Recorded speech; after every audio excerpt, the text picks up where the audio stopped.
Bet the Board. What do you mean you don't bet? I mean, I don't bet. You know, I don't gamble. I don't. I never have, and I never will. Yeah, right. I'll bet you $20 I can get you gambling before the end of the day. You owe me 15 grand, pal. Pay him. Pay that man his money. It's the Bet the Board podcast. God likes me. He really, really likes me. In the end, I wound up right back where I started. I could still pick winners, and I could still make money for all kinds of people back home. And why mess up a good thing? Here's Payne Insider and Todd Furman. Welcome into the Bet the Board podcast, powered by FanDuel. NFL Week 4, the topic of discussion for this fine show. I'm your host, Todd Furman, joined as always by my esteemed colleague and co-host, a man we hope slept at least 3 to 4 hours, basking in the wake of a Yankees' impressive win to close out the Cleveland Indians, the one, the only Payne Insider. That game went way too long. What, you mean 6 hours? hours? As soon as the rain delay happened, I knew it was going to be a long night. Well, let's not kid ourselves. You and I have watched enough Yankee games that the Yankees offense can be the human rain delay in terms of prolonging baseball games. And when you have, 19 walks in that contest, 37 pitcher changes, and everything else, you knew you had to pack a lunchbox to be ready for a game that was supposed to start at 7 Eastern. It didn't wrap up until, about 1 o'clock your time? Man, why do I want to say 1:45? I mean, could be wrong.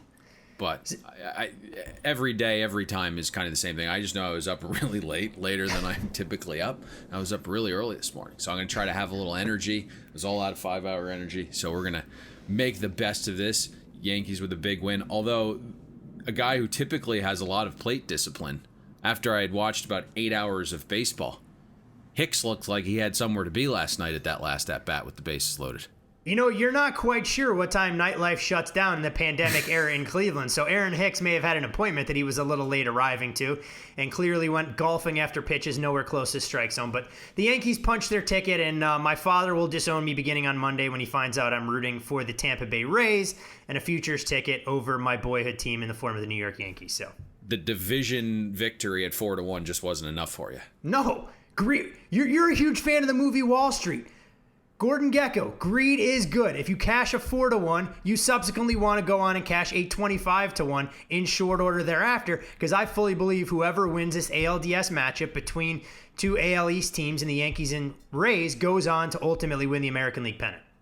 Well, I agree with that sentiment. That greed is good. I typically have loyalty above the greed. So, hey, now our listeners know. Here we the go. Real people's champions. I was waiting for a jab. Somehow you judging my ethics and or fanhood in one capacity or another. All right, we got 5 games to get to, and we're going to get to all of them. But before we do, we want to crown our weekly winner in the Bet the Board 5K football free roll, and I believe you have that information handy. I am scrambling right now because I know you asked for it, and I didn't give it to you earlier. So I am filibustering. Right. Is that what they call it in the space? Tristan in Jacksonville is the winner this week. Tristan _in_ Jax was the winner. So congratulations to him. Again, it's always going to take a 5-0 week. Comes down to that tiebreaker. And Tristan is this week's winner. So congrats to him. Cash and prizes are in the mail. Enjoy your Bet the Board swag, Tristan. I know a longtime listener of the show. Good to see his long-term devotion paying dividends, and I know he'll wear Bet the Board gear quite prominently. All right, Payne, let's get into the games. We got a lot of work to do. And you know what? Spoiler alert for our listeners out there who are going, man, I can't wait to hear Payne and Todd break down Denver at the Jets on Thursday Night Football. We made an executive decision today that Thursday Night Football game didn't warrant our time or attention, so you're not going to get a breakdown. You're not even going to get a 2-minute drill on Brett Rippon's NFL debut and Adam Gase fighting to save his job. So if you're waiting for that, spoiler alert, not going to happen. We do have a great interview, though, with John Sheeran that we will get to later in the show. I think all of you guys will be excited to hear it. But anyways, let's start on Sunday. We did add a 5th game, though. We kept it to 5. We just gave a better game in my mind to break down. I would concur. Now, which that fifth game was, no one has to know. We have 5 games. We'll go in rotation order. And we'll start at the top of the board where it's the Chicago Bears welcoming in the 2-1 Indianapolis Colts to Soldier Field. You're looking at the Colts, a 2.5-point road favorite at FanDuel. Total in this game, 43.5. And you've seen this total ping pong all over. We'll get to that in a minute. When you look at the Bears... Do we have to? No, we don't. Well, we can, but I'm not sure I want to throw salt in the wound. But the game hasn't been played, so there still should be some hope for optimism.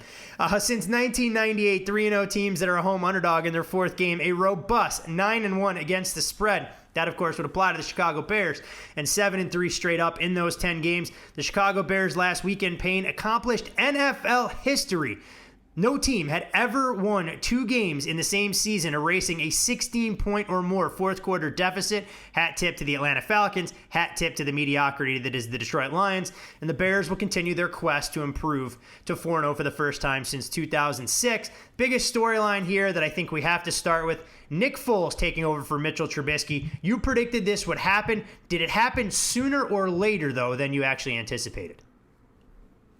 I thought it was going to happen at the very beginning of the season. I thought he was going to be the week 1 starter, but then as soon as we did our preview podcast, I got a nugget and said, hey, optics-wise, they're going to go with Trubisky, but it's going to be a real short leash. So doesn't surprise me after how Trubisky looked through the first 2+ quarters there against Atlanta. Your hope is not that just Nick Foles is better, but that Matt Nagy has more confidence with Foles, so the playbook and the play calling has more aggression. And when you track things like 2nd and long runs, that's the least efficient running situation, like a total waste of a down. But it's typically used to protect a quarterback you don't think is capable enough, or you're trying to help a young quarterback, even though coaches have that misperception that does actually help a young quarterback.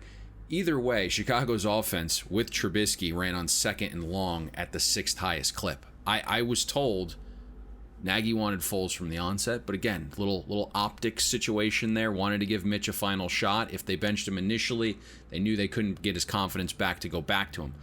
Now there's no excuse though for Nagy. Like, he handpicked Foles, make it work. Like, it's on you. The Trubisky crutch, that's not something you can lean on anymore. Now, when I look at Nick Foles, he obviously made the huge chargeback against Atlanta, had some monster throws, connected on 5 explosive passes the final 24 minutes. Trubisky had 4 explosives the first 10 quarters of the season. So, it's a little bit of a different element there. The key, though, for Foles is he needs to be a little bit more consistent. And I understand that the mindset going in, coming off the bench against Atlanta was to be like super aggro. You're down 16. But he had multiple turnover-worthy throws. His completion percentage was still 4.5% below expectation. It wasn't this picture-perfect showing by any stretch. My understanding has always been, and what you're starting to hear leak publicly this week, is expect an expanded Bears offense. Chicago wide receiver coach literally came out and said something to the effect of, we haven't been able to attempt back shoulder throws in a few seasons. That just wasn't an option. Now it is. There's actual footage of Matt Nagy's play sheet from 2008 to 2019. It's hitting the internet now. It looks like 60% of the play sheet in 2019 is blank. So it meshes with everything that I've been told about needing to reduce plans and play options because Mitch just couldn't figure things out. When you look at this matchup, and the interesting part about Foles getting the start this week is all the familiarity with Foles and John DeFilippo going against their buddy Frank Reich, who's, they all spent time together in Philadelphia. So it's going to come down to execution because there's lots of knowledge on tendencies and strengths and weaknesses. But why this matchup is going to be fun is I think we're going to find out a lot about the 2 units on this side of the matchup. We'll have a better idea if Nick Foles can be a large improvement under center. We're going to find out if the Colts defense is legitimate or if they've just been feasting on the dregs of the league. The matchup in the trenches is the one to watch because both look really good, but there's serious question marks about competition faced. This will shock Chicago fans and your friends back home, Todd, but the Bears O-line is 4th in pass block win rate, something that is very surprising from that offensive line. But, they played the Lions, who couldn't spell pressure. They've played Jacksonville. Atlanta's doing a little bit better this year with their pressure rate. but it's still, small sample size. It's an area of concern. Similarly with the Colts defensive line, great job getting pressure, second in the league in pressure rate while blitzing at the second lowest rate. It's a great combination, but they've also faced the offensive lines of Minnesota and the Jets and the Jaguars. So that's going to be really interesting here to see who kind of takes command. The Colts, if they can get pressure on Foles, it's not necessarily the perfect recipe for success. We know Foles has really been good under pressure, whether it's simply coming off the bench in these pressure situations or when the heat is on. That's one thing Atlanta was able to do, was get to Foles last week a little bit. Foles had a 150 passer rating when the Falcons got to him. So that'll be the matchup to watch on this side of the ball. I think the Bears are just going to be a little bit more aggressive this week, Todd. They're going to have a little bit more in their playbook. Allen Robinson is going to benefit greatly from the insertion of Nick Foles if you're a fantasy guy. And the one thing you have to give Matt Nagy credit for is he knows Allen Robinson's his guy. But he's a true number one, but he doesn't just line him up on the outside. Runs about 40% of his routes from the slot. So he's going to be very diversified with how he's going to use some of his weapons this week with Nick Foles. I think he'll be probably a little bit more accurate as well. So you might have some better run after the catch situations for these Bears receivers. So I just think this is the huge benefit for Chicago's offense. Can the Bears replace some of the versatility they lost in Tariq Cohen, who's lost for the season with a torn ACL? Do you really want me to divulge that answer? I feel bad the guy's injured. I feel like he is the most overrated player in the league. I really do. He's this gadget guy who doesn't do anything overly well, hasn't been overly efficient in anything that he does. Now it's a great weapon to have, special teams. Maybe he's out there catching balls, but when you look at a lot of the efficiency metrics, it's not a monster loss. I think Cordarrelle Patterson is a guy who's versatile enough, whether he's taking handoffs in the backfield, doing end arounds, lining up in the slot. I think he's a guy that might be better suited for some of the things that Tariq Cohen was actually getting the chance to do. And you mentioned the Colts defense, Payne, and the strength of schedule being the major question mark surrounding them. We know that at least through 3 weeks, they have the top overall defense, the top pass defense, a top 5 run defense, a number 3 scoring defense, top 5 in takeaways. You look at what they're doing, yards per play allowed 4.4, a league best. They forced 6 interceptions in 2 games. You never want to completely buy into them just yet, but at the same time, this was a unit that we thought was going to be drastically improved with what Chris Ballard had done this offseason, bringing in DeForest Buckner, bringing in some veterans in the secondary. Hey, hat tip to Xavier Rhodes. I mean, Minnesota. Say his name. There you go. Say his name proud after that pick 6. Minnesota cast him off, basically said he wasn't a fit. He is ultimately named AFC Defensive Player of the Week, has a pick 6, has an interception to take points off the board for the Jets. This Colts defense looks the part, but like you said, I think this will be a truer indication of how far they've actually come when they play a living, breathing offense. Without question. And that's probably the only positive thing that's happened for FSU recently was Xavier Rhodes with the pick 6 this past weekend. Now, we can go back to game 1 when they faced Jacksonville and allowed Gardner Minshew to complete all but 1 pass. So, there are some reservations here when you're facing, Minnesota offense at home. Certainly the Jets have all the issues in the world offensively. So this is going to be a true test. And, the positive here is if you are a Colts fan, maybe you have the tendencies, as I alluded to, of Nick Foles, of this Matt Nagy, DeFilippo offense, right? You're going to know what Foles is good doing. It's partly why we've seen this total tick down a touch, Todd. On the other side of the ball, Phillip Rivers, everyone want to cast him off to the scrap heap after his performance last year for the Chargers. All those boo birds came out in full force when the Colts lost week 1 to the Jags as a touchdown favorite on the road. But suddenly we're experiencing a bit of a Rivers revival. The short passing game is working. Rivers leads the league in completion rate at 78.3%. His passer rating just shy of 100 would put him on pace for his second highest such mark since 2013. Typical Phillip Rivers fashion, though, Payne, 39 of his 72 completions have gone to running backs or tight ends. But to his credit, he hasn't been sacked in 2 of the 3 games the Colts have played, which is obviously all about how their offensive line performs. T.Y. Hilton probably has to be more involved. Is this the kind of spot where the Colts offense will finally be tested against the Bears defense that on paper people really believe in? But I watch each week, and I'll be honest, their run defense hasn't impressed me, and I'm not quite sure the secondary is as good as advertised. That was perfect. I agree with all of that. We could just stop right here. But listen, when we broke this game down and decided to throw it on the card, this was, I believe, the fifth game. This was the replacement for the Jets. I'm really interested in this one. Like, Indy, we're just higher on than almost everyone.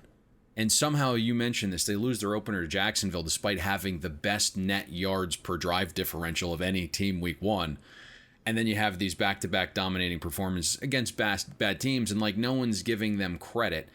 The national narrative after losing to Jacksonville was that Rivers was over the hill, and I think we dug our feet in here, Todd, and we thought that Phillip Rivers played fantastically in that game aside from one pass. He has been fantastic to this point, and Rivers is getting the help we expected up front, and that's partly why we projected him to have an up year. Rivers has only been pressured on 18% of his dropbacks. He's completed 81% of his passes when he's kept clean. Chicago's defense, though, is the best Indy has faced to date, but they're struggling in a few key areas, which you pointed out. Running the ball has no doubt been devalued in the NFL, but it's something Indy does at the fifth highest rate in the league through the first three quarters. Chicago has just struggled immensely defending run, 20th in defensive rush efficiency. They've given up a bunch of gashers too, 13 explosive runs allowed in 3 games. And you start to think about this, Todd, the breaks that the Bears defense has caught early on in the season. Week 1, they face an offense without Kenny Golladay. Week 2, Saquon goes down early. Last week, they get Atlanta without Julio. These are premium players. I think the Bears' metrics, to your point, Todd, are a little bit distorted because of that.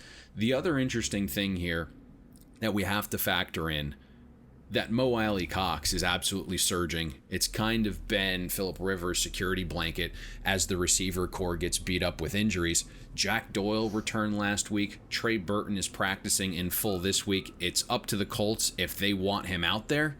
But Phillip Rivers, that was his favorite target in training camp, was Trey Burton. Rivers came out this week and said there was, if there was a tight end tutorial on route running, Trey Burton would be the guy you want to film. So let's see if Reich gives him a chance against an old team that kind of cast him off, didn't think he was good enough. That will be interesting. So the Colts will likely use an increased amount of 2 tight end sets against Chicago. With Doyle and Burton missing lots of time and action so far, if you look at this, the Colts have used 2 tight end sets 23% of the time. Even with those 2 guys injured, it's still 5% above league average. I would expect even more than that rate this week. And I think that's important because right now, when you look at some of these metrics, Colts are averaging a 55% passing success rate with 2 tight end sets. Quarterbacks have a 119 passer rating. They're averaging 12.6 yards per pass attempt. And the reason I highlight this, Todd, Chicago has been torched defending 2 tight end sets. Teams have a 155 passer rating, averaging 12.3 yards per pass attempt, and a 75% success rate using 12 2 tight end sets against this Bears defense. Just throw the damn ball downfield, make T.Y.'s grandmother happy, and let's see a vertical passing component of this Colts offense. As this should be one of the more intriguing games, I think we'll get a much better indication of who these 2 teams are. And of course, the Colts would love to keep pace with the undefeated Titans, who will not be playing this weekend, with breaking news earlier this morning that their game against the Pittsburgh Steelers has been postponed till a later date. Shifting gears to an AFC-NFC cross-conference showdown taking place in Arlington, Texas, where the Dallas Cowboys will welcome in the Cleveland Browns. And you're looking at Dallas, a 4.5-point favorite at FanDuel. Total in this game, 57, up a tick from where it opened. And Payne, we could have history on the horizon because this is the first game for the Cleveland Browns in a long, long time where they're actually entering with a winning record. December 2014, they were 7-6. The Browns have not started 3-1 or better since 2001. Baker Mayfield was all of 6 years old then, and he was actually eating in the Cheesecake Factory restaurant instead of sitting in the parking lot, I'd imagine. And when you look at the homecoming of sorts, Myles Garrett and Baker Mayfield, both Texas natives, I'm sure they would love the opportunity to stick it to the Cowboys. When you look at this particular game, I want to start with the Cowboys offense against the Browns defense. The Browns run defense has been outstanding, but the secondary has been a mash unit. That may not be the recipe for success against the Dallas receiving corps that's shown the penchant for a big play early on. And what's shocking is there's been some clamoring from former NFL players turned media members this week that Dallas needs to get back to this ground and pound team. So dumb. You know, so dumb. Give it to Zeke, baby. You're passing far too often. It's really an odd thing to say in my mind because of the opponent this week. The goal in mind should be for Dallas to be aggressive offensively, build the lead, force Cleveland's offense into being a pass-happy offense. Do your best to remove Chubb so you get out early, and you hit this perfectly. Cleveland's rush defense has been one of the better ones in the league so far, but they're struggling right now with injuries in the back half. We know Ward left last week with the groin injury. Greedy Williams still trying to figure that situation out with the shoulder injury. Did return to practice, but was limited on Wednesday. But I really believe the Cowboys need to continue doing what they're doing. On first down especially, the Cowboys have been successful on 65% of their first down passes. That's 9% better than league average. On first down runs, Dallas has been exactly league average. But again, people are clamoring for more running, that playing keep away is the way to go to help your defense. In my mind, playing keep away doesn't win games. Scoring does. Forcing opposing offenses to be predictable is the goal, and that you do that by getting out to leads. The other thing that's really interesting here is styles make fights. It's the old cliche. But right now, Dallas games have averaged 148 offensive snaps, most in the league. The Cowboys play the fastest pace. Again, take Cleveland out of what they're comfortable doing. They are almost playing bully ball. They want to beat you up in the trenches. They want to shorten the game. Cleveland's 25th in adjusted pace this season so far. Just make the Browns uncomfortable and do things they don't like doing. Get out to the lead, and I think that will actually hinder the Browns' offense most. Well, when we talk about the Cowboys, and you mentioned people clamoring for them to run the football, Ezekiel Elliott, 34 rushing yards last week, the third lowest rushing total in any career game. What I found more problematic was the fact that he dropped 3 screen passes. I mean, if he's going to be this dual threat out of the backfield, he's worked to improve his abilities as a pass catcher. He's got to be a little bit more dynamic there. But when you look at this Cowboys offense, Dak Prescott throws for 400 yards each of the last 2 games, would tie an NFL record if he did it again in week 4. Amari Cooper, hey, he is the number one, despite what people wanted to say about Michael Gallup emerging. He's got 25 catches so far, 3rd in the NFL. Gallup has been the deep guy. And CeeDee Lamb, 5 of his 16 catches for 20-plus yards. Exactly what you want to see from a rookie. Meanwhile, though, the one question I guess I have, Payne, we talked about the secondary. If Dallas gets predictable, and we know they're going to throw on, let's call it 65, 70% of plays, do you worry about their offensive line's ability to slow down Myles Garrett, who looks like a man shot out of a cannon, and he was no doubt the most disruptive force on that Browns defensive front, sparking their 34-20 win last weekend against Washington? Yeah, Myles Garrett has definitely been playing revitalized, had the big contract. Certainly when you look at the Dallas Cowboy offensive line, it's missing some parts. There was some news on La'el Collins this week. It's unlikely that he's going to come off the IR. There was a note that said, hey, if they started the season 0-8, they'd probably send him in for surgery, but their hope is that he's going to return at some point. We've seen Tyron Smith. He's been working off to the side with a neck injury. Your hope is that he is back up this week. If those guys return, then the Cowboys offense should at some point start to improve. This week, it's going to be a little bit tougher for sure, but I still think you get the quick pass game going, get it out of Dak's hands early, and I think if you do that, you're going to force the onus on that secondary who's beaten and battered a little bit right now. You mentioned Dak, or Zeke rather, catching balls out of the backfield. He hasn't been overly efficient doing it, not just past the drops, which are a problem, but even when he does catch it, they just haven't been overly efficient doing those kinds of things. I think maybe if you're using CeeDee Lamb in some screen passes, that might be a better way to go, or an option at least on early downs, rather than handing the ball off to Zeke or using him in the screen game. I truly believe that. So I think there's a lot of advantages for Dallas's offense here. I just want them to be extremely pass heavy. The entire key to this game is going to be predicated on the pace. It's going to be predicated on who is able to control things by playing their style, because they're diametrically opposed here. It's vital that Dallas gets out to an early lead, force Baker Mayfield to play from behind. Speaking of Baker Mayfield, he'll have the perfect opportunity to pad his passing stats against the Cowboys scoring defense that ranks 30th in the league right now, surrendering more than 32 points per game. The Cowboys, Payne, have given up at least 38 points in consecutive games for the first time since 1988. What happened back then? Well, Tom Landry led the Cowboys to a 3-13 record, and it was the final season that he would be head coach with a star on the side of his 29-year illustrious career. The Cowboys are -4 in turnover differential. That ain't going to get it done. And you know what? I do have to give them credit, though. They were disciplined, at least for stretches, against the Seahawks. Didn't allow Russell Wilson to operate from outside the pocket. We saw Aldon Smith have 3 of his 4 sacks come in that game. You do begin to worry a little bit about DeMarcus Lawrence dealing with a lingering knee injury. And the secondary, I mean, calling them prone to missed assignments, penalties, and all-around poor play might be an understatement when suddenly Trevon Diggs is their number 1 cover corner. And this is a guy drafted in the 2nd round. In come the Cleveland Browns. You mentioned it. They want to run the football. It's Nick Chubb. It's Kareem Hunt. But Baker Mayfield, he's operated well off of play action. If you're the Browns and you're devising a game plan, you don't want to get a tiger to change its stripes, but don't you have to attack the Cowboys secondary early to maybe use the passing game to set up the ground and pound? Yeah, I completely agree, without question. Now, let's talk about this number just for 1 second here. When I look at this, the number's perfect. Like, we made it 4.9, so I don't see value from a price perspective.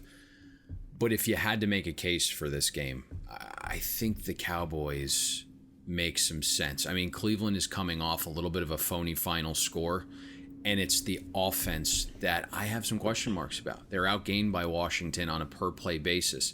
But matchup-wise, to your point here, Dallas has actually done a decent job stopping early down runs. So the idea that we're just going to hand it off to Nick Chubb or Kareem Hunt if he's able to go in this one on first down every time might not be the best route to go. Dallas is 9th in success rate allowed on runs during first and second down carries. I think it's on Stefanski to not get away from the early down runs, but he's always talked about making every single play look the same, and passing in those heavy sets on early downs has worked really well, especially 12 formation. That has really hurt Dallas's defense. The Cowboys have allowed a 137 passer rating and a 63% success rate against passes from 2 tight end sets. That's where Baker has been his best, passing from as well, from 12 formation. I'm not saying that, this is probably pretty overly obvious at this point, but I agree with you. Those early down passes from 12 are going to work. Mike Nolan, I think defensively, is going to elect to put a couple more guys in the box, as crazy as that may sound. I think you want more around the line of scrimmage, protect against the run. You want to force Baker to throw outside. You want to force Baker to throw the ball down the field. I think we also should see Mike Nolan try to be a little bit more aggressive this week. Blitzing was something that we thought he was going to implement a little bit more with this Cowboys defense. We know how disappointing they were a year ago, but the one aspect of Dallas's defense that was actually very good was their EPA allowed when they decided to blitz. Dallas had a top 10 defense last year when they sent blitz in terms of EPA. Nolan's only sent blitz about 20% of the time through 3 weeks. We need to hike that up a little bit, especially this week. When you look at Baker Mayfield, he hasn't been good under pressure. Wasn't good last year in that regard. This year, just a 52 passer rating when pressured. So it's vital. Stop the early down runs. But if you're Stefanski, I would really think about a lot of passing on first down. Use play action. Use those rollouts. Don't make it so predictable on first down, because Dallas's defense, as bad as they've been, they have been good, again, stopping those early down runs. Should be an interesting game. When you look at these two teams, I'd be lying if I said I knew exactly who the Cowboys were going to be this season. Now I know they're dealing with so many injuries that it's tough to get an accurate gauge. But this is a stretch on the schedule we circled earlier in the year that if they were going to create some distance in the much maligned NFC East, it had to happen here. Meanwhile, let's see how the Cleveland Browns handle prosperity, because you are spot on saying that last week's 34-20 scoreline against Washington was beyond fraudulent. You can't rely on a +5 turnover differential every single week. And for me, when I watched, Cleveland didn't move the ball consistently whatsoever. So I'm curious to see what they can do against the defense that's nowhere near the ilk of Washington. But From those two teams that are still trying to figure out identities to two teams who I think have a pretty good idea of who they've been in the past and who they're going to be this season, those being the New England Patriots and the Kansas City Chiefs. Arrowhead will no doubt be jumping on the heels of a short week for Kansas City off the big win against Baltimore, a game that we didn't talk about in terms of what you saw, so if you want to interject anything here, by all means, Payne. The Chiefs, a 6.5-point favorite. Baltimore's coaching staff crapped their pants. That's what happened on Monday night. The Chiefs is 6.5-point favorite at FanDuel. This number has ping-ponged between 6.5 and 7. You're looking at a total down a touch from the open at 53. And when you look at the Kansas City Chiefs, they've now won 12 straight games dating back to last season. That includes the playoffs. Average margin of victory in those contests, more than 2 touchdowns. They've covered the spread an NFL best 65% of the time after a win over the last 4 seasons. And when you're looking for some historical context for New England, the last time they were an underdog of this magnitude, you have to go back to Week 1, 2016, when Jimmy Garoppolo filled in for Tom Brady amid Deflategate, a game they won on Sunday Night Football against the Arizona Cardinals. And the Patriots will be an underdog for the second time this season. Haven't been in this role in multiple games in the same season since 2014.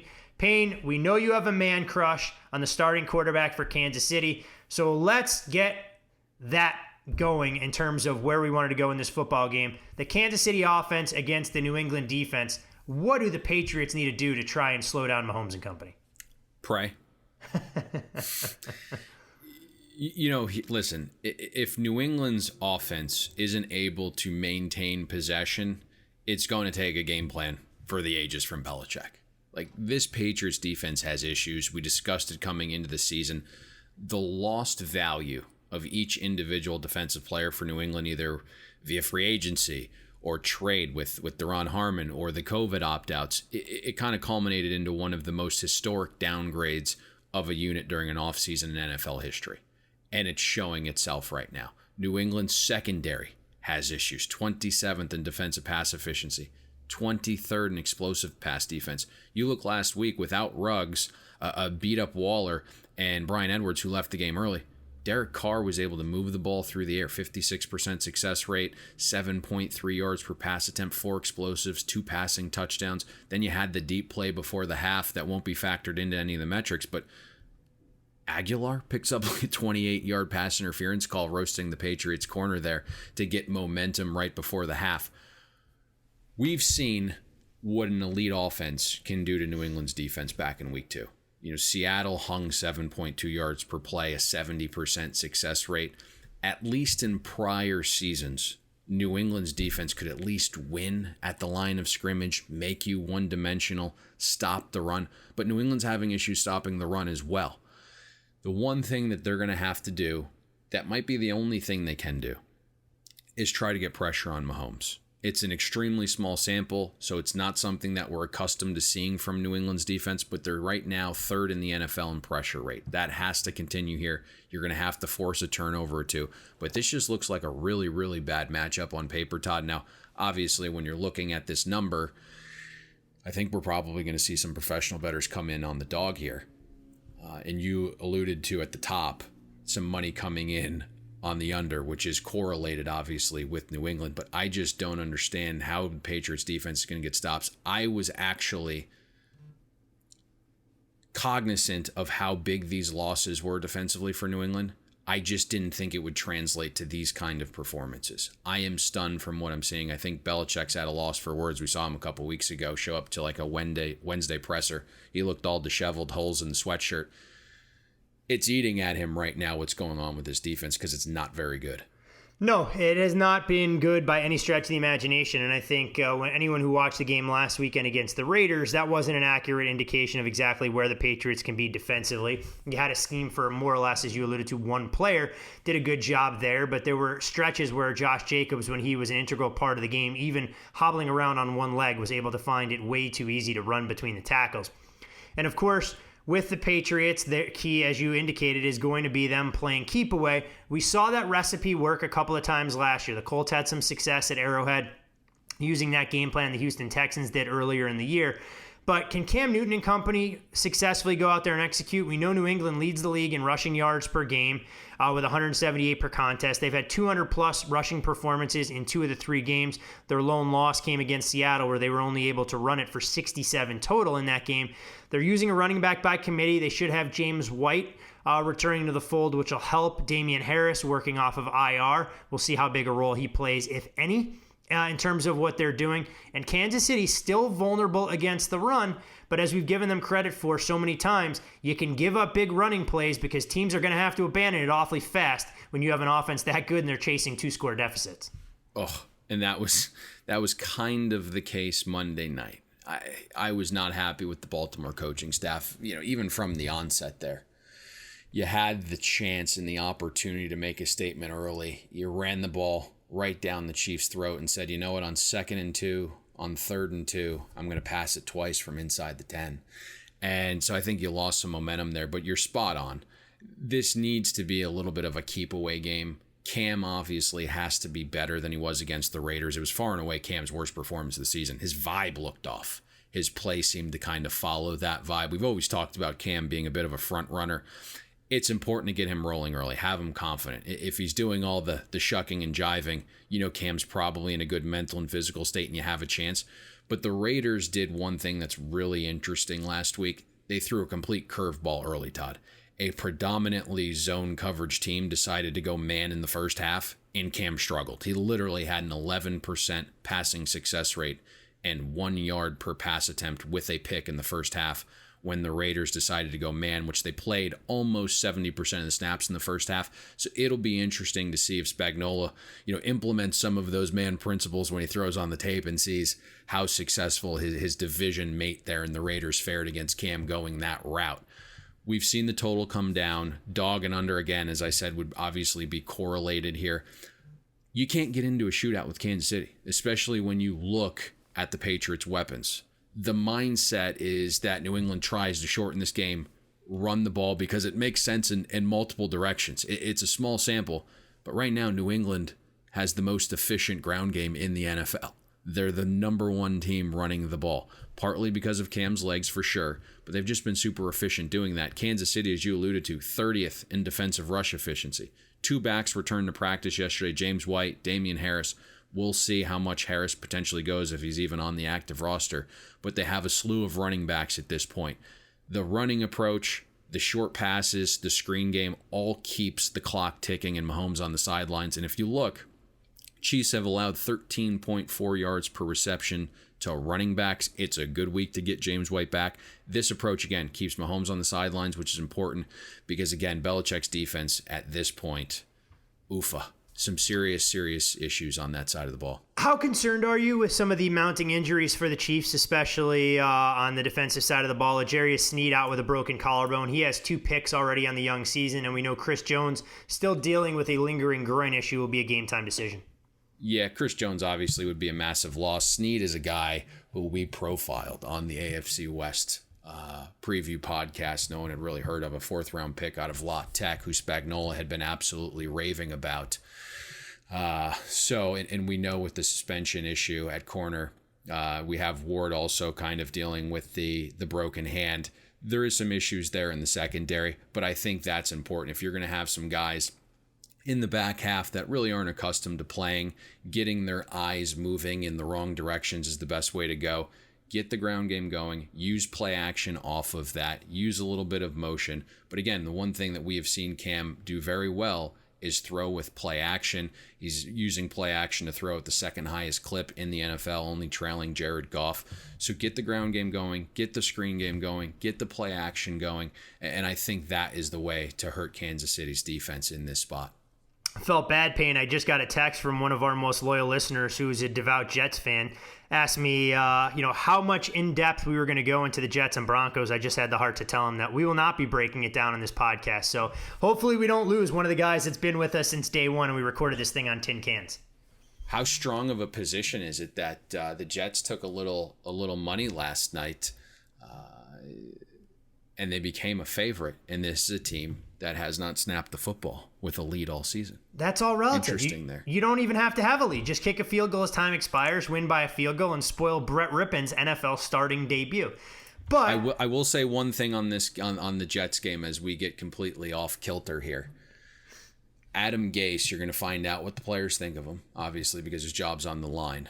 But we're also going to find out if he has a clue, because the guy refuses to change anything offensively. The guy just lives in 11 personnel. And if you look at the Broncos defense, it's the one area where they excel at, defending 11 personnel. So if the Jets don't go to the line of scrimmage with 2 tight ends tonight, use a little bit more heavier formations, Adam Gase should probably be fired, because he clearly didn't look at this matchup, do any film work, and figure out the plan to attack a Broncos defense. And that's the problem with a lot of these coaches and why they end up getting fired. It's because they do things they think work rather than do things schemed for their opponent. It always makes sense in life to trust people that can give you sage advice and help guide you when you go through troubled waters. NFL coaches probably wouldn't fall into that group, or at least a lot of them, in terms of their ability to kind of modify their game plans and approaches on the fly. But from an AFC West and AFC East showdown that we won't be talking about to one that we will be talking about, this one on Sunday right in my backyard, the Raiders will welcome in the undefeated Buffalo Bills. And you're looking at Buffalo, a field goal favorite at FanDuel. Total on this game, 52.5, and it's been bet up substantially from the open. Buffalo has started this season 3-0. Why is that important? Well, they've done it now in consecutive seasons for the first time since 1991-92.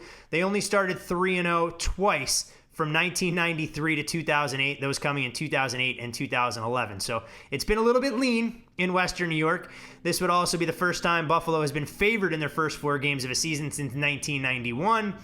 What's interesting about this, Josh Allen has never played a road game versus a team in the AFC or NFC West. When we look at this particular contest, Payne, I think, you've been pounding the table for how dynamic this Buffalo offense has been, what Brian Daboll has brought to the table, and how he's taken Josh Allen along his progression as a young quarterback. How do they go about coming after a Raiders defense that's allowed 4.3, 5.9, and 6.6 yards per carry through the first 3 games, and a secondary that appears to be a bit of a mash unit?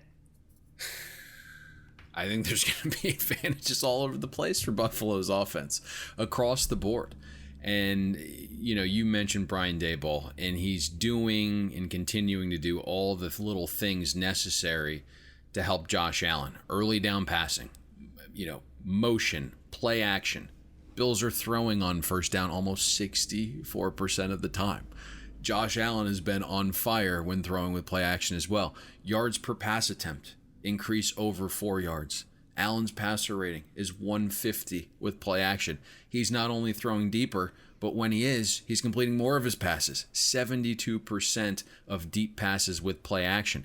And I think that's important, because I think that method there will be a little bit of a shock to the Raiders' defensive system. Because if you look right now, Todd, through 3 weeks, think about who the Raiders' pass defense has faced. It's Teddy Bridgewater, it's Drew Brees, it's Cam Newton, right? Big names, MVPs, Super Bowl champion. None of those 3 quarterbacks are pushing the ball down the field. The Raiders' defense has faced the second lowest ADOT in the league. Nobody's applied pressure on Las Vegas through the air yet, as crazy as that's going to sound. The Bills are going to do that. Buffalo has a top 5 ADOT. They're averaging nearly 9.5 yards on average. The first-round pick and starting corner, Damian Arnett, he's going to miss the game. So that alludes to what you were saying, possibly could be out. The secondary a little bit beaten and battered there. When Buffalo does decide to run, they haven't been great doing it, but the Raiders haven't been great defending it either. Maybe what you're looking for here are some outside zone runs, maybe even a pitch play or 2. Bills' offense right now averaging 6 yards per carry on outside zone runs. The Raiders' defense has struggled to stop virtually every run, especially those to the outside.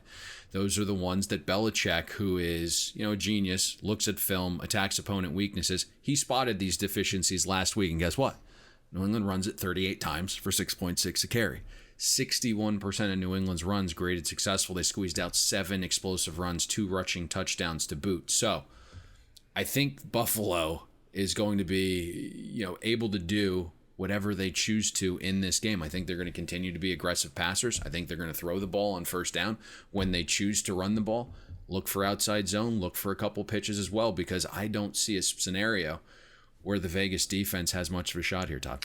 I want to ask this question, and it doesn't necessarily obviously pertain to a game being played indoors in climate control with Buffalo this coming Sunday. But when you look at the Bills and know what division they play in, we know how Mother Nature smiles so kindly upon Buffalo in November and December. Do you believe running 3 and 4 wideout sets, even with a guy that can throw it a country mile and has one of the strongest arms in the league in Josh Allen, is this offensive mentality going to be sustainable when they have to deal with Mother Nature as well as opposing defenses as the stakes with some of these games get ratcheted up? Well, fortunately, they don't have to worry about that this week, and that's potentially what matters. But I hear where you're going with this. I think with Josh Allen's arm, the reason he was really attractive to Buffalo is because he had the strong arm, and they knew where they were going to be playing some of these games, hopefully, late in the season as they made playoff pushes. But I think it helps with Josh Allen. You don't necessarily have to ram the ball deep down the field. You can make it more of a concise, short and pass attack as long as you're doing it on first down. That is one thing I know Brian Daboll has been instructed in doing, is, throwing a little bit more to his running backs. Now, Zach Moss was supposed to be the better of the pass catchers between him and Singletary. He's been nicked up, missed last week, obviously. But I do think Brian Daboll is going to be sharp enough to figure out when the weather gets a little bit tougher, that the short passing game probably is going to be something implemented, right? Stephon Diggs is fine running crossers. John Brown is fine running crossers. It doesn't need to be these deep, elaborate routes. But this week, though, I think when you look at the Raiders, you want to throw a little bit deeper. You want to throw into that intermediate window of 10 to 20 yards. That's where they've struggled a little bit. Anyone not named Trayvon Mullen has struggled defending the deep parts of the field. So I think you probably go away from his side of the field this week and you're going to have success. But overall, I don't see it being a massive problem, especially with Josh Allen's arm strength as the weather gets a little bit cooler. Devin was good last week. I do have to give him credit. He looked dynamic both running the ball and catching the ball out of the backfield. Showed some of that explosive big play ability against the Rams. So we'll see if he features more prominently. And I think talking about big, strong arms and winning meaningful football games as the weather conditions worsen will once again be salt in Jets fans' wounds as they realize, hey, they had Chad Pennington as their starting quarterback, a guy who could throw it 15 yards down the field at most, trying to win games. He was really accurate, though. Wow, taking shots at old Chad Pennington. Well, so Drew Brees is accurate, and we take shots at him every single week over the last couple seasons, and he's going to be in the Hall of Fame. I do not. I don't take shots. I just kind of state the obvious, and I really thought he started to come on. Now, one thing about Drew Brees, man, you're sending me all into these different areas. I was talking to somebody the other day about Drew Brees, and while his arm isn't the strongest, never really has been, but it certainly isn't now at age 41, but the reason for him not throwing the ball on time to receivers is because he's dealing with a bunch of new receivers that he isn't really comfortable with yet. So it's the combination of the arm strength and guys not potentially being where he thinks they should be. Typically what he's done in the past, he knows where all his receivers are going to be, so he has no problem unleashing it. We started to see that rapport get built with Emmanuel Sanders there right at the end of the first half. So it'll be interesting to see if that continues this week indoors against the Lions defense and secondary. That's a little meh. One other side of the ball in this Raiders-Bills game, obviously, it's the Raiders' offense in terms of matching up with the Bills' defense. The Raiders' offense has been consistent in terms of their production that they've been able to get from their ground game. Passing numbers look pretty standard as well week to week. Trent Brown still has not practiced, but his backup Sam Young did. When you look at the Raiders, they're dealing with injuries. Clearly, you lose one of your more dynamic playmakers without Henry Ruggs. You'd hope that Josh Jacobs is a little healthier, and maybe this is a matchup that Darren Waller can benefit from. Against the Bills defense, it's given up over 300 yards passing each of the last 2 weeks. It's tough to envision the Raiders not having success moving the ball here either. This Bills defense, wow. It's one that we called for regression in our AFC East preview show. But I have to be honest, what we've seen from Buffalo's defense isn't even regression right now. Like, they've flat out plummeted. 24th in overall defensive efficiency. The issues they had last year with this inability to stop the run has only gotten worse. And, that's in turn put a little more pressure on the secondary. We saw last week when Buffalo stepped up, played a good offense, and that's what I would call the Rams. I know they're number one in efficiency right now. I think that's probably a little high, but it's a top 7 to 10 offense when the dust settles, I think, and McVay cools off a touch. He's on absolute fire. but Buffalo's defense was lit up once the Rams woke up and adjusted to the situation. That second half was something I haven't seen in a long time. I've never seen Buffalo's defense beaten like that before in the second half. Buffalo's defense was a complete sieve. 318 total yards allowed in the second half, 9.1 yards per play in the second half, gave up 8 explosives the final 30 minutes. I think that bodes well for Las Vegas. The way Jon Gruden is devising game plans, the way he's calling plays, and Derek Carr is really doing a decent job executing those. He's playing confidently. That should, I think, allow Las Vegas to score some points here. The Raiders should have success on the ground. I think that probably opens some things up as well through the air.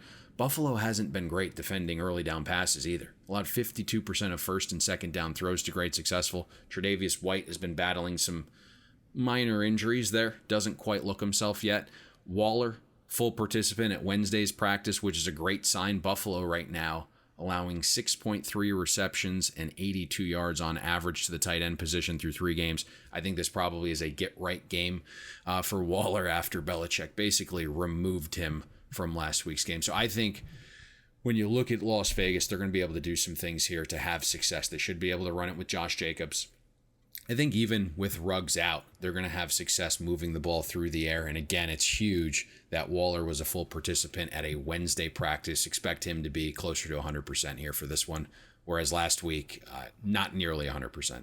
Sunday night, not going to be a beauty pageant by any stretch of the imagination when the San Francisco 49ers will play host to the Philadelphia Eagles, still desperately seeking their first victory of 2020. And it's the 49ers paying a 7-point favorite at FanDuel. Total in this game, 46, up a touch from where this game opened. And when you begin to look at these two teams, I guess I have to give the 49ers credit. They went on the road. They got 2 road wins, albeit against bad football teams. But at the end of the day, when you play in the NFC West, you have to count your chickens when you have them. And ultimately, the 49ers are 2-1 right now in the season. Meanwhile, Philadelphia, they couldn't get anything going in overtime and ultimately succumbed to a 23-23 tie against the Cincinnati Bengals. The first question, I think, anytime we talk about Eagles games until there's reason not to, what's wrong with Carson Wentz? I mean, we know Doug Peterson is fielding multiple questions throughout the week about a potential change at the position. I don't think that's coming anytime soon. But a multi-interception game yet again. He's averaging less than 5 yards per pass. Something isn't right, and I'm not quite sure if it's between the ears or if it's physical for the first round pick. 2 things. Wentz is the quarterback, so that's not going to change. And 2, it's tougher to count chickens you don't have. That's probably a good point. You can count all the chickens you don't have. I mean, if you think about it that way, you go to a farm auction, you see, those are like 18 chickens I don't have, but I need those 18 chickens. Because it's important, as Marshawn Lynch told us, you got to keep your chickens. I don't even know, I'm going to butcher the line. You're butchering a couple lines here, I noticed. There was a tweet the other day, or maybe I'm even struggling. yesterday. I'm struggling right now. You got to recharge the batteries. It's only week 4. Oh, I know. Let's get on track here. I might take a week off.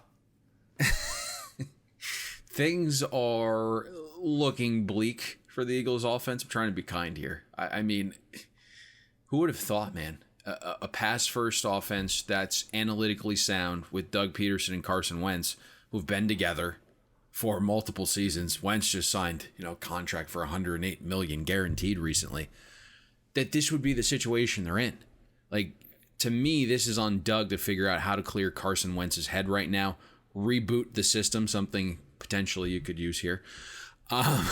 There's just no way to me the Eagles offense can be dead last in passing efficiency. Wentz right now has the lowest yards per pass attempt of any quarterback that started a game this season from a clean pocket. He's been horrific when he's pressured as well.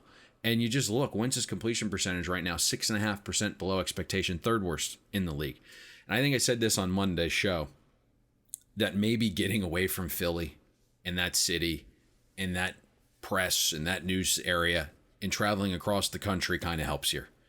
And I think if you're trying to be a glass half full guy, there's some positives you can take away from the Eagles' offensive performance so far. And it's the offensive line. I'm shocked, but Wentz has only been pressured on 28% of his dropbacks. Again, that probably isn't a very good sign that Wentz is struggling, because that was an area that we thought would be an issue. But Philadelphia right now, 5th in pass block win rate, above average in adjusted line yards, so the Eagles' O-line are moving some defenders around in the trenches as well and creating some space.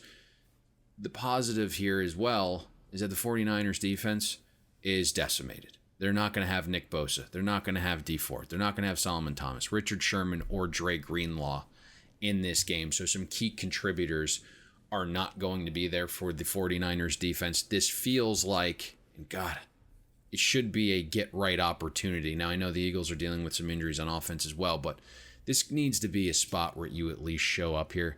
The other interesting thing, Todd, the 49ers defensive metrics are a little skewed right now. You see them as a team that's number one in passing success rate defense, holding opponents to a 37% success rate through the air. But they played the number 25, 28, and 30th most efficient passing offenses. Like in totality, the 49ers right now face the second easiest schedule of opposing offenses in the NFL through 3 weeks. The other added element here, which I think should continue to be a part of the Eagles' offense as they're struggling to pick up yards and score points and have guys beaten up outside, is Carson Wentz's legs. 9 carries for 65 yards and a touchdown against Cincinnati. I think you want that to carry over this week. And if you look, the 49ers have faced 2 mobile quarterbacks in Kyler Murray and Daniel Jones. 140 yards combined rushing for those 2 quarterbacks against San Francisco's defense. I think Carson needs to obviously clear the head a little bit this week, get the ball out on time, don't overthink things, and continue to use his legs here. And I actually think the Eagles might be able to score a few points.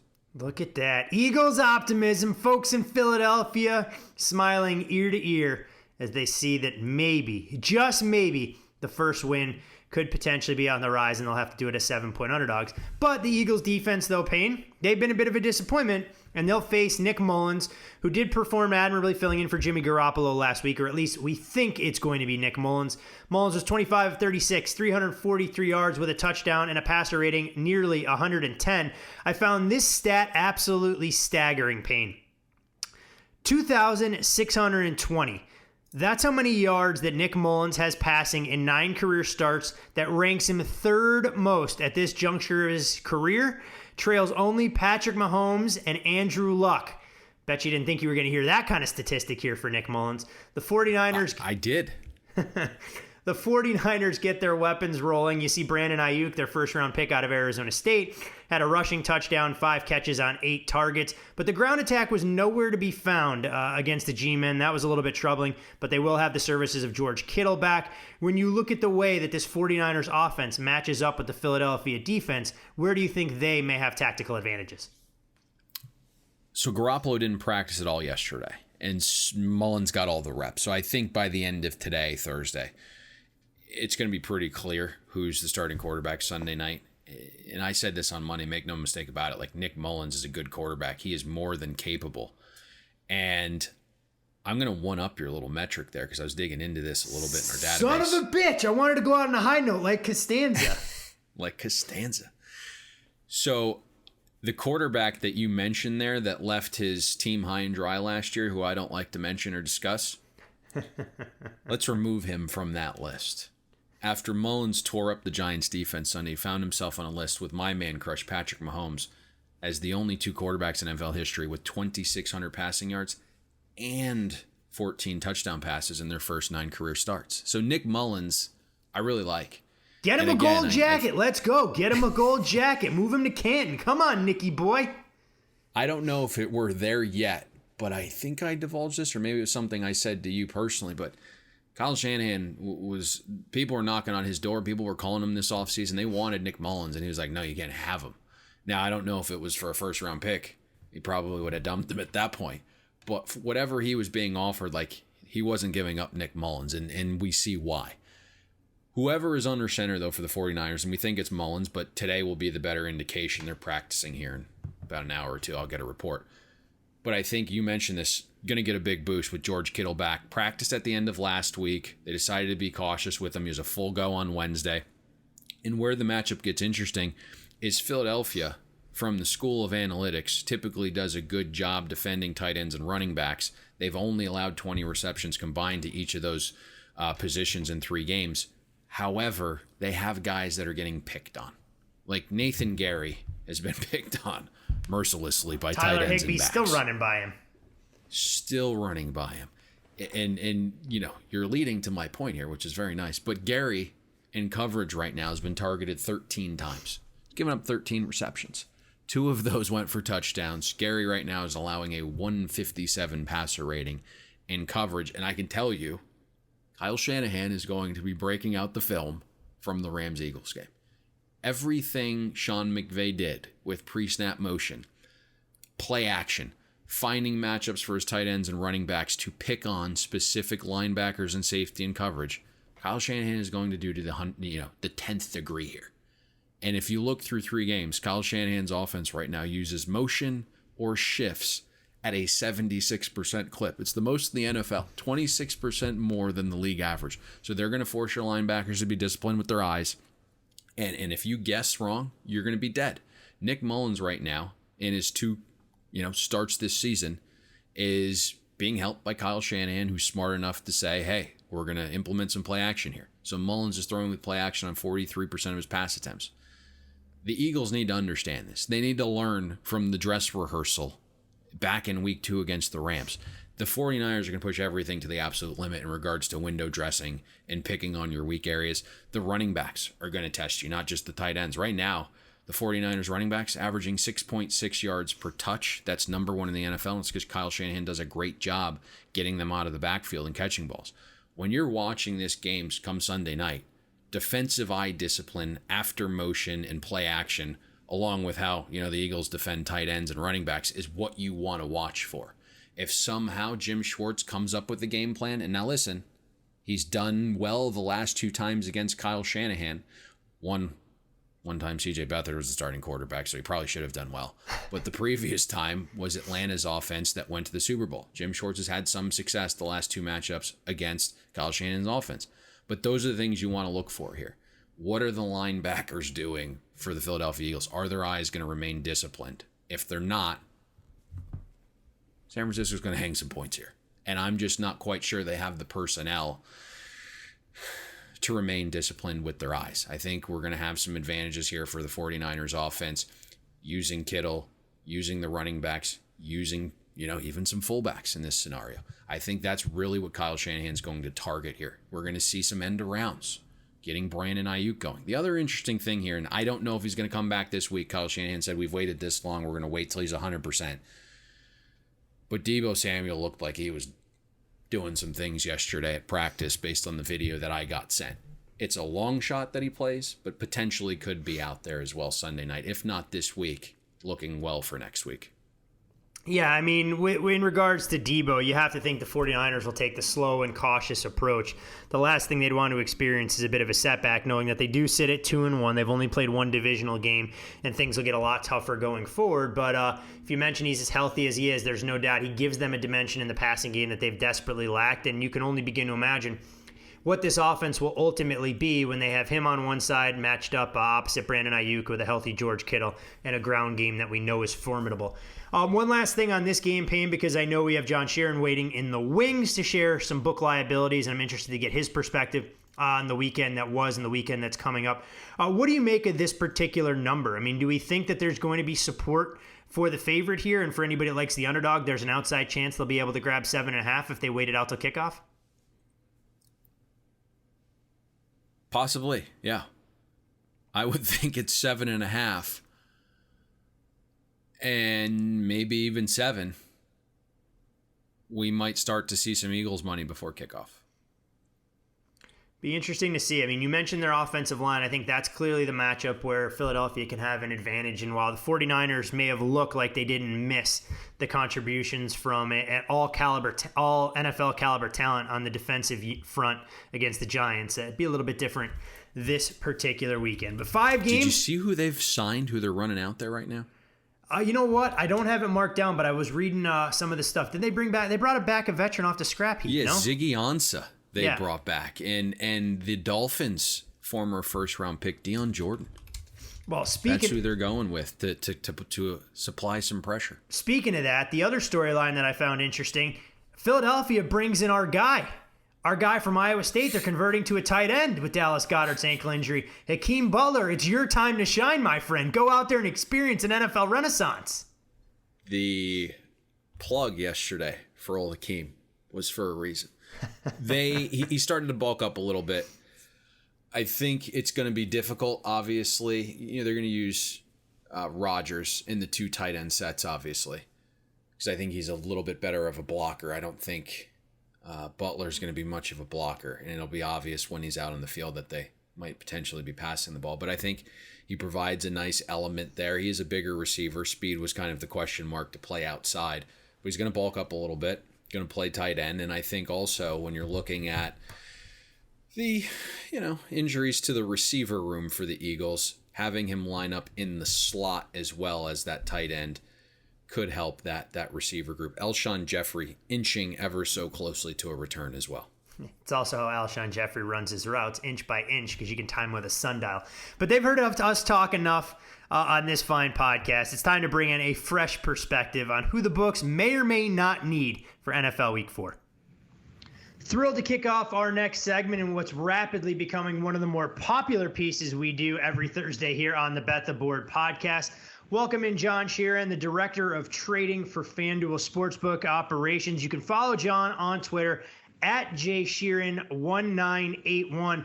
And John, the first question I have to ask this week, unfortunately, how did you guys go about handling all the breaking news for the COVID situation that was potentially going to impact the Vikings-Texans game? And of course, as of this morning, we know the Titans-Steelers game will be officially postponed.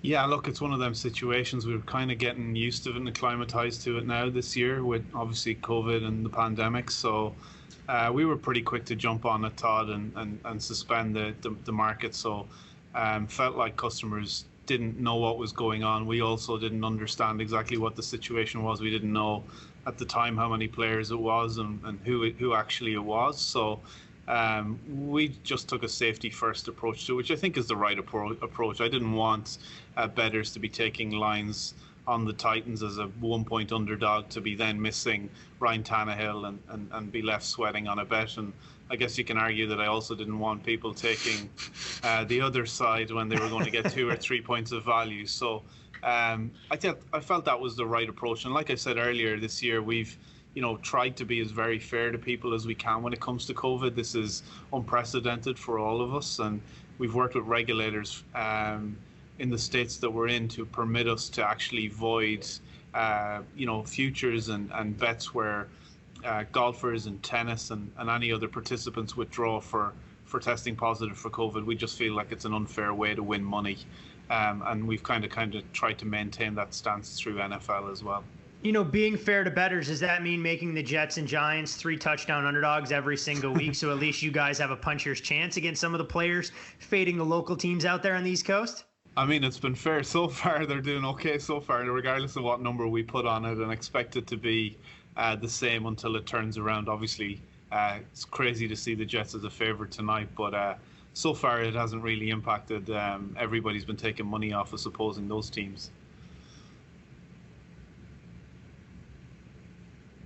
When you look at the way that the schedule shapes up this weekend, and I know we got a chance to pick your brain a little bit before jumping right in about handle and how it's been growing week over week, do you think you'll see a similar trend this weekend without a couple of the marquee matchups that we've grown accustomed to in recent weeks?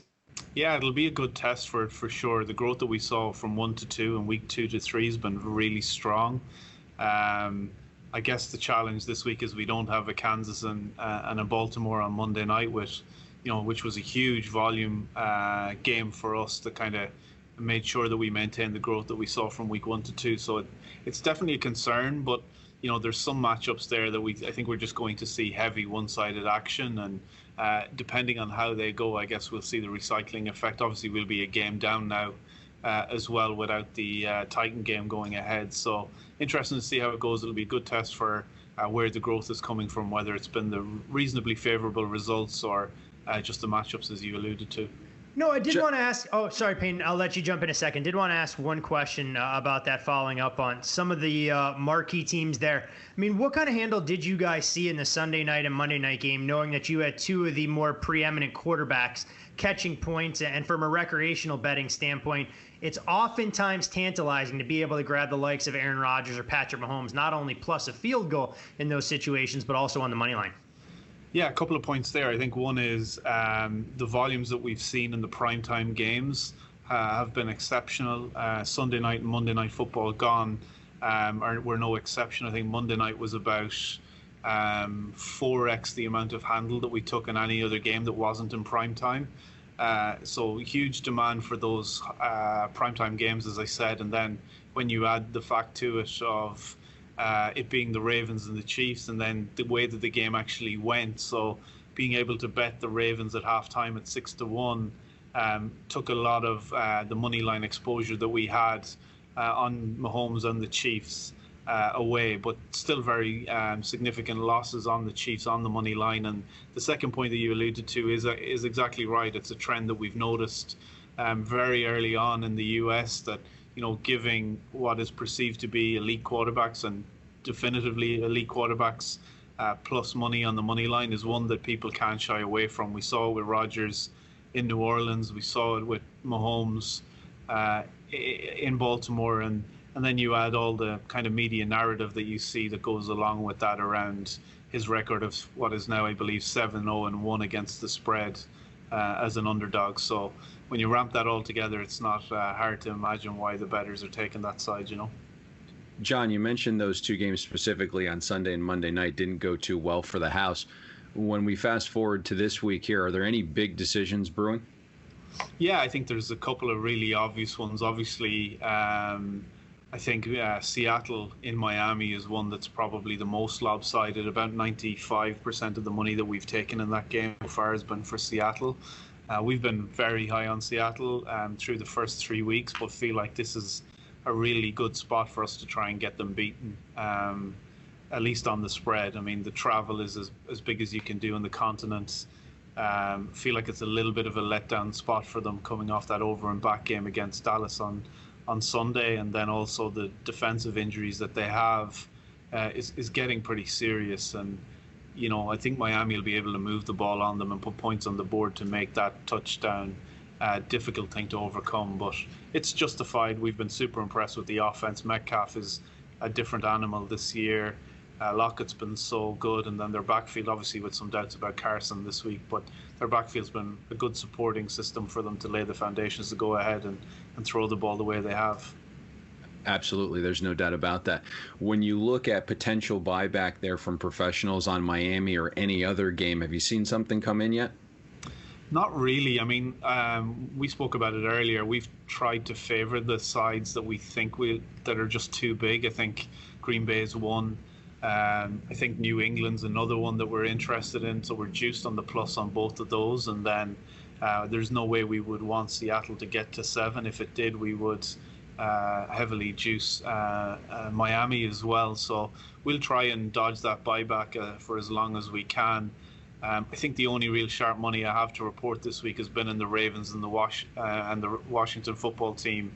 On the under. I still never get used to saying the Washington football team. I feel like I'm talking college when I say Washington.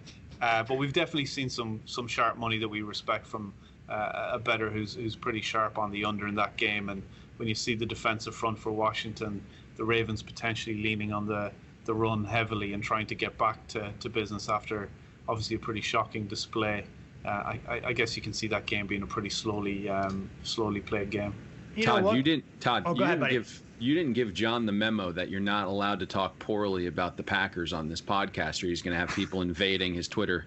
I'm all for it. If John wants to draw the ire of our loyal listeners for talking poorly about the Packers, who we called a primary regression candidate coming into the season, normally it's my timeline that's absolutely flooded, especially when the Fox digital channels picked up my excerpt from the show this week where I said the Saints would win by double digits. I had egg all over my face. So if somebody else wants to take that responsibility, I'm more than happy to share it with you, John, here in regards to the Packers. Look, I mean, I was with you. I really thought New Orleans was the best bet of the weekend last weekend. Obviously, we spoke about it. Green Bay had 2 soft spots. But it was a good test of them, and I thought they were pretty efficient in the way they did the game, or the way they played the game.